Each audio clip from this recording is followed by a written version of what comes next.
then you have to save it afterward. We're telling your followers that you've started a live video. Okay, that's good to know. So I don't know exactly what that means, but That means hey everybody. Mary Brown's got a cameraman today. We're up here in North Berwick, Maine, and we want to say hi because it's just the two of us, and now there's going to be many more having some fun in Mary's studio, which is the center of the plein air universe, in case you're wondering where it is. Mary, say something. Okay, so welcome to the studio. I'm a landscape painter, and I'm going to take you on a tour of my studio, show you the stuff that I work on, and I'm going to also show you a few of my sketchbooks so you can see the thinking process that I do, that I go through in order to get to my paintings. And okay, so here's what's happening. I'm teaching a lot of classes right now. I'm teaching a whole bunch of classes, and I have a lot of students, a big variety of students. People who are absolute beginners to sort of intermediate, and people who've taken a number of classes but still aren't comfortable. Lucky students, if you ask me. I've been to some of these classes, and I am serious. They are like a tsunami of information and inspiration. Poor students. They have a good time, but I teach a lot of. Poor students, I think they're lucky. And I'm one of the lucky few as well. Stop it. I give them a lot of information, but I'm really trying to get it so that they can do it themselves. She's kind of a hard taskmaster, actually. I'm trying to get it so they can do it themselves without me being around. And that's a tough learning curve, if you ask me. It's steep. It's a steep learning curve. It's like this. Yeah. And then I get up there. But so what I'm going to do is so what's happening is, because of the teaching, I'm seeing people with a lot of different challenges that they run into in the process. And so what I'm doing is I'm going to start to shoot a bunch of little videos to show people like how I think and how they can start thinking, ways to like move through the process and to get some kind of control over it, because the biggest problem I see is people are prisoners of the landscape. What? That's so... Yeah, sorry, but they are. What a thing to be prisoner of. Explain that a little bit. And get this one. If they're not a prisoner of the landscape, they're prisoner of a photograph. That is a no-no in any of Mary's classes. Sad. So they have People try to get away with it, and no. So I find these painters, I find these people who paint from photographs, and they don't even think about the fact that a machine, a camera, took a picture that they then have in front of them that's like flat as a pancake, two-dimensional, and all they're doing is copying a two-dimensional image to another two-dimensional surface with a different medium. I mean, it's a camera or it's paint, so it's like just use a camera. They're not having an experience.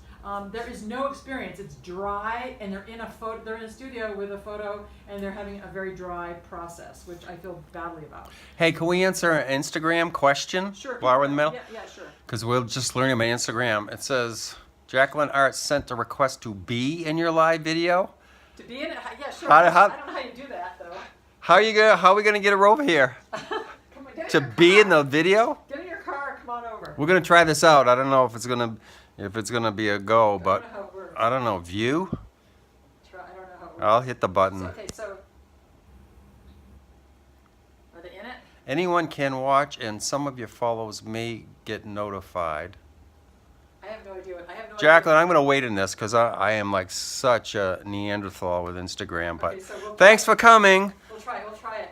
Okay, so what's happening is I'm going to be doing a series of videos where I'm going to sort of take people through the steps of what my students go through, and this may help you because you might have certain challenges or areas that you want to gain more information or more experience, and you might want to get to a point where you have a lot of fun and you do something you really like. I mean, and you paint something you really like. So I'm going to take you through a couple of things today. And I'll be doing things periodically, and then I'll be posting little mini workshops online, and I'll be posting little mini classes and stuff where people can I can do demos and people can follow along and learn something and actually learn how to do it themselves. But that's going to be a little further down the line. Hey, can we take a quick tour of the studio? Sure. The gallery / studio? So this is all plein air. Everything you see, I painted on location. Wow. Everything was done on location. If you see unusual spaces like these mountains, this is out west. This is Idaho. So everything was done when Look I at was. those waves. Which ocean is that? This is the Atlantic. Atlantic Ocean. Come on. Wow, Acadia winter, National Park. a winter This scene. is down the street. I live near the marshes. I live in Maine. I'm in Maine, and I live close to the marshes. And I live close to the ocean. I'm in the coastal zone. I'm probably about 7 miles inland from the ocean. I might be a little closer than that. But by driving, I have to go north and then. So let's take a east. quick look around this wall So- down here. Yeah, and then and then this is and so you'll see those are all in the neighborhood. And these are I do a series. I work in a series. I'm always working on a series of paintings, and these are paintings that I'm doing at dusk. I'm working through late afternoon into darkness is what I'm working on now, which I really enjoy, and getting the light and the color and the feeling and all that. And this is a color board I put together that I'm looking at because I was doing a series of paintings on location, and these are all different paintings that were done.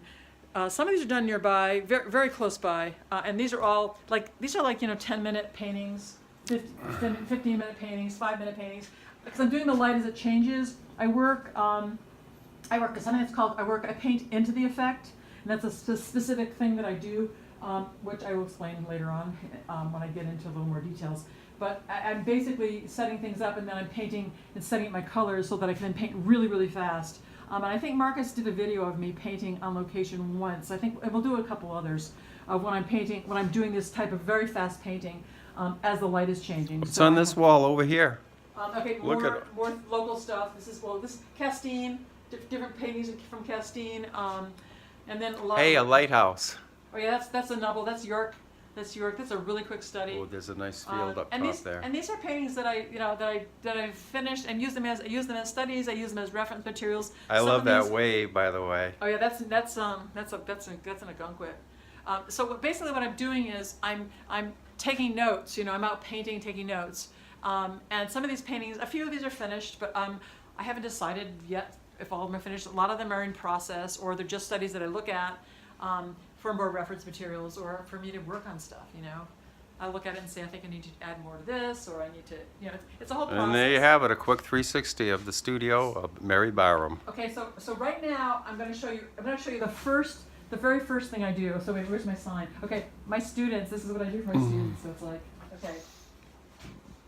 Squint, there you have it, the big secret, everybody. So squint, and if you wear glasses, take your glasses off so you can't see very well. If you wear glasses. Squint, the secret, And if you take your glasses a big off, secret. right? It's like. Why should people squint? Okay. Squint when? Okay, let me explain this. All right, this is a good question, Marcus.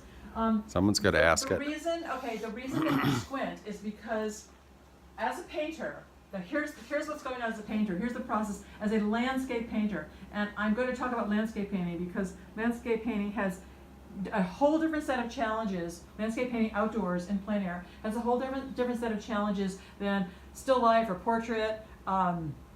Or something that's holding still in front of you and like it's there for you for as long as you need it. This is always changing conditions. You're in the middle of your subject matter. Your subject matter is all around you. So what do you do to have some type of feeling that you're not being overwhelmed? A lot of my early students, my young students, beginner students, get out there and they're just like, what do I do? So to not be overwhelmed and to also start to make really good choices about what you would like to paint, squinting really helps. So, for example, I took someone out on location. She had never painted outdoors before, and she said, "What will I do?" And I said, "Well, probably why don't you just like look around and squint?" And I said, "And look, and since the situation we were in was complex and there were a lot of different things available, I said, where do you see the biggest contrast? Where's the biggest contrast?" And I said, just look for the biggest contrast in values. What's going on with values? And she literally could find it. I mean, she found it like right away. There was one like spot that was just perfect and interesting. And she said, "Oh, I think the biggest contrast in values and the biggest contrast is right over there." And she pointed to this edge of a lake. And I said to her, "Yeah, that's actually I said I just did a 360, and that's the biggest contrast." So she was able to find that by squinting. The values of squinting. Yeah, that's so. And squinting helps you see values. So. And other things. So one of the objectives is you're working from 3D. So you're out there looking at your subject matter. It's completely you're surrounded by it. It's 3D, and you want to try to move it into 2D. So you're trying to like go, okay, I've got 3-dimensional. I've got to move it into 2-dimensional, and how can I get some kind of a handle on this? So I use a sketchbook. So I'm always sketching. So I'm looking at shapes, I'm simplifying shapes, and I'm massing things. So everything is simplifying and massing. So what you're going to see in my sketchbook is my interpretation of what I was watching. Okay. So here, take a look. When I sketch in pencil, ink. I use a water brush sometimes with my ink to make my values. And these particular sketches were done with pan pastels, which I don't do a lot, but I felt like trying them. Okay, so now I'm going to show you, here are a couple of sketches that were done locally, and these are pan pastels, and I lifted the pastels with a little kind of like scratch pen, and there's simple views of a lake that's nearby, and all I did was take and put the shapes. I made the shapes. I linked shapes. I put shapes together. I simplified everything I was looking at. Okay. And then here's another one. This is the ocean. This is along York Beach, along sands. This is York, Maine, and this is a moonrise. And the moonrise coming through a whole big cloud cover. And this is at night. It's really beautiful, and it was really extreme. Darks and everything, but you get that whole feeling of the moodiness of it. Now another thing I do sometimes is I sometimes sketch in acrylic. Okay, so, and this is basically called, there's a description, there's a name for this. This is called Noton, and all I did, and this is I'm working with a knife. This is acrylics with a blade, and I'm putting in the darks in the landscape. And this was me looking at a river that went through the marshes, and then there's dark areas here, and then the trees in the background. And what it's doing is it's giving me an idea of the armature. The darks are like the armature. The darks are what really do, they're the workhorses in your paintings, and the colors are, they get the credit, but the darks are what's really holding this together. It holds the form. And then this is another one with a river going through an area with trees. And again, this is acrylic with a knife, and these are done really fast. And I'm doing it just to get that armature, just to get that pattern, just to see what's really going on there. And then I move into color. But these are my studies. These are just like basic note. This is my notebook. This is where I do my thinking. Okay, now let's see. Now here more. Okay, pan pastels. More again, this is nighttime. I keep it to the 3 or 4 values. This is a view at night. This is another view at night, looking down a street. I'm doing a thinking thing here. I'm linking everything. I'm keeping everything simplified. I'm looking at the values. I'm looking at the shapes. I'm saying, okay, what have I got going on here? And it's just a simple process. And I was working in squares at that point. I felt like doing a bunch of squares. Okay, here we have back to the lake. Okay, so we're on the lake. Again, this is nearby in the foothills. Really simple, a house on the lake, and some reflections in the evening, just before it got really dark, and islands on the lake. And so I'm just sort of trying to give you a sample of like, this is the whole basic way, the structure. I'm trying to look at structures. I'm going back and forth and saying, how is this going to work? How's that going to work? And this is the trial run. And here's a couple more of the lake. Cottage lights coming out in the evening. And it's quite, it's all like real simple stuff. A house, farmhouse, road to a farmhouse. Very simple, very basic, but you can read it. You can tell what it is. You can tell what's going on. And then here are clouds in a lake, clouds reflected in a lake. And again, pan pastels, all done very simply in my sketchbook. And then when I get, and then I'll get a little peek. When I get a little more, I start to work into a little more color and a little more thinking. That's when you see me do, here's a pen and ink, here's an ink sketch with some pencil on it for shadowing. Here is my 3 to 5 value study sketch. And then here is my color sketch. And then this is the steps I go through as I work my way up to doing a painting. And these are simple block ends. I've posterized everything. Again, here's another one. Here's my simple shape, flat shapes and massing. I do it in ink and pencil. Now I've moved from the flat shape and massing to the values. So I'm now dealing with planes. I've moved from the planes to color, and now you're starting to see more development. Okay, here's another one. And this was lake.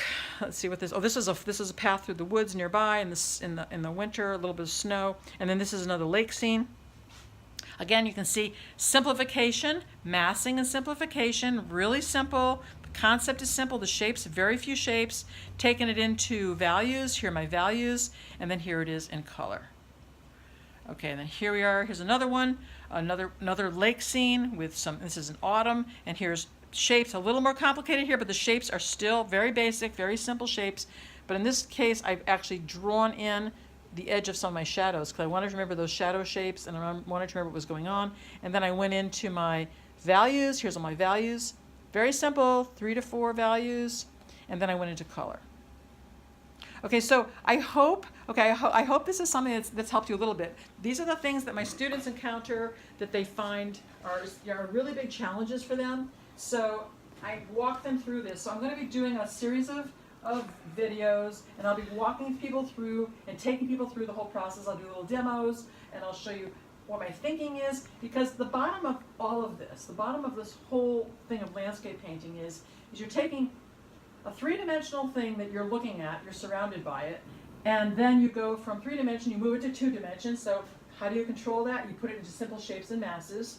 And then how do you move it? How do you start to move it back to 3-dimension, or the illusion of 3-dimension on a 2-dimensional surface? You go put in values, because values show you the different changes in planes. And then what's the last step? You start to put in color and details. And once you can get that all sorted out and get that process in your mind, you're able to actually do anything you want. It's because it's a thinking process, and the thinking process is the most important thing when you want to paint, for any painter. So I'll be doing a lot more stuff, and I'll be putting out stuff. So I'm glad all you guys could come today, and we'll put this and save this so people can look at it and have a good one. And if people want to stay in touch, you can go to the link in the bio and sign up, and we'll be dripping little mini free instruction videos. So if you want to follow along, make sure you sign up for Mary's email list. Oh yeah, so in the bio I have a link to my newsletter. And if you subscribe to the newsletter, I put things on the newsletter that I don't put anywhere else. Some of these little videos, like this one here, will probably end up on YouTube, but other stuff is not. It's on a private site. So if you'd like to see those, definitely sign up for the newsletter, and you can get the other videos that I've already put out as well. So have a good one. I hope you come back and visit again sometime too. This would be great. Bye, everybody. Okay, bye-bye.